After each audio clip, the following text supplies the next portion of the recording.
This is the one many have called Mother Mary, the Mother of Jesus the Christ. The fifth teaching. Realize that your thoughts and feelings are not yours. What if your thoughts and feelings were not yours? What if by some odd occurrence your thoughts and feelings were exchanged with someone else's? Would you still be who you are? This is a profound question and worth pondering. If you answered yes, what is it that remains if your thoughts and feelings were no longer the same? How much would this change your behavior and how you see yourself? Would you suddenly behave and see yourself differently?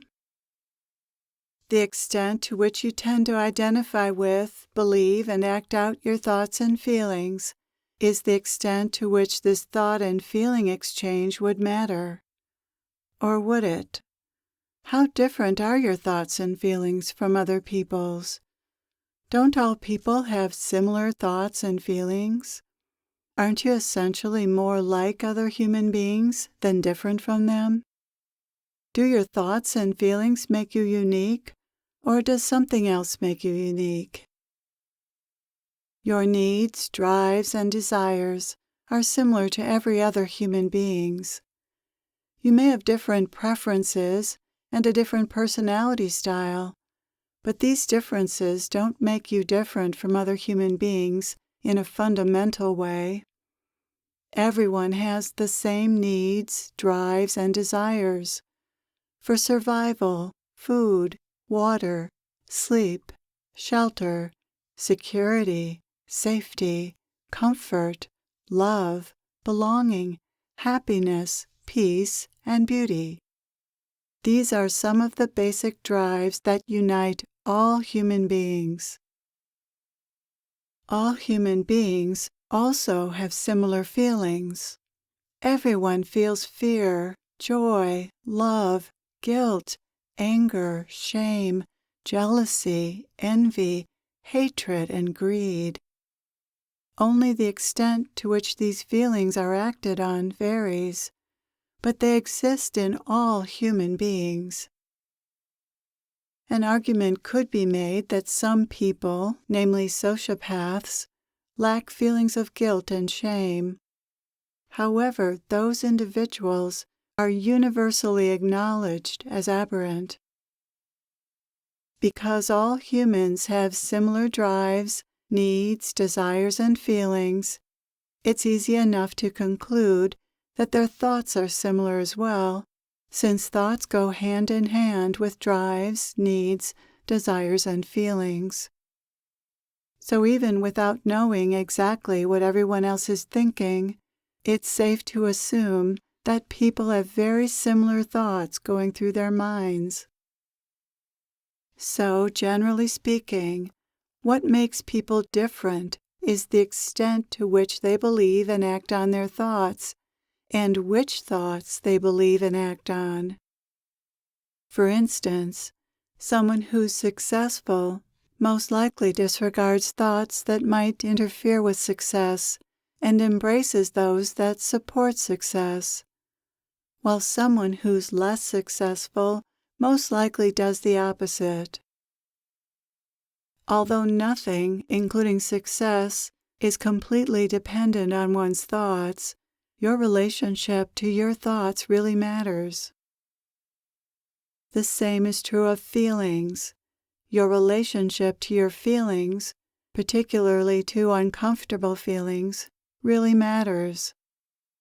Your relationship to your feelings determines whether you feel bad or not and how you'll behave. The feelings that you believe and focus on are strengthened and become determining forces in your life, while ones you brush off have little effect at all. Relating to difficult feelings in a way that doesn't aggravate them or cause them to be a problem in your life is a skill that must be learned.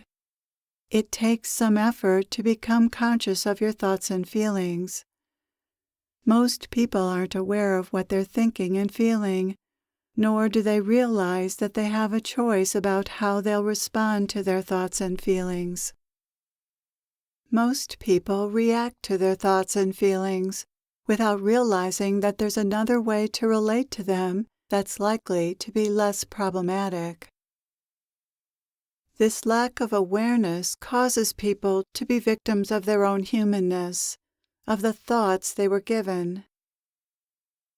The human condition is a state of suffering for the simple reason that people don't naturally question their thoughts and feelings. They assume that their thoughts are valid, and they assume that their thoughts are their thoughts. These are mistaken assumptions that lead to so much pain. These assumptions are at the root of human suffering. So again, what if your thoughts and feelings were not yours? They are what give you the experience of being a human being, while you are actually much more than a human being. You are a spiritual being. So when I say that your thoughts and feelings are not yours, I mean that they have nothing to do with the spiritual being that you are, and everything to do with the human being that you actually are not. There's nothing wrong with being a human being, of course, except that identifying with what makes you human, your thoughts and feelings, means that you will suffer. There's a time in your evolution when suffering is meant to be the driving force. Suffering carries evolution forward. And there comes a time when suffering is no longer necessary, and the evolutionary lesson is how not to suffer within the human condition, because this is possible. You could say that how not to suffer while being human is the last lesson before graduating to a more divine state. Many are ready to learn how to do this, and many are teaching this, because humanity is reaching a critical point in its evolution where human beings must learn to live in greater harmony and peace.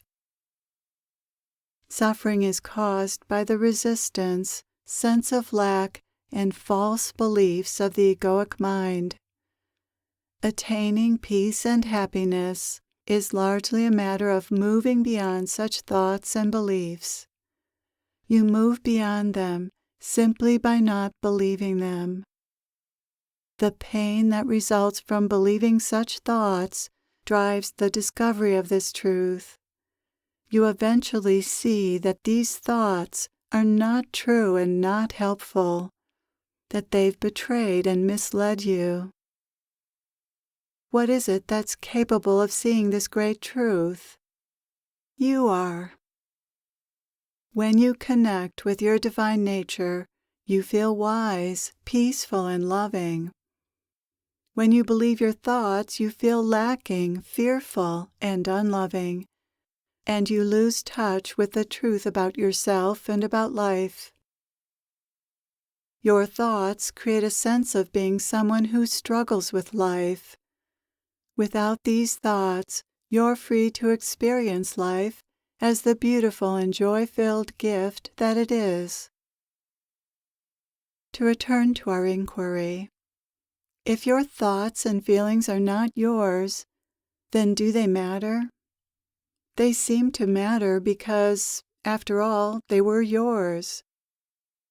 Aren't they what make you you? Who are you if you're not these thoughts? They are what make up the human you, but they aren't what make up the real you. They shroud the real you, in fact. What a surprise to discover this. Who are you really? Aren't you what is able to see this truth? Aren't you what is beyond all thoughts and feelings? So again, do your thoughts and feelings matter? What if they don't? Then what? On what basis do you live your life if not on the basis of your thoughts and feelings? This teaching that your thoughts and feelings are not yours is the fifth teaching. It's a teaching upon which all else turns. Your life as you knew it ends the moment you accept this teaching, and a new life can begin as you try out your butterfly wings and discover that, yes, there is a new way to live that does not include suffering. All you had to do was turn away from the egoic mind and be here in this beautiful life just as it is. But how do you do that? This brings us to the sixth teaching. Feel free to call upon me. I am at your service. Peace.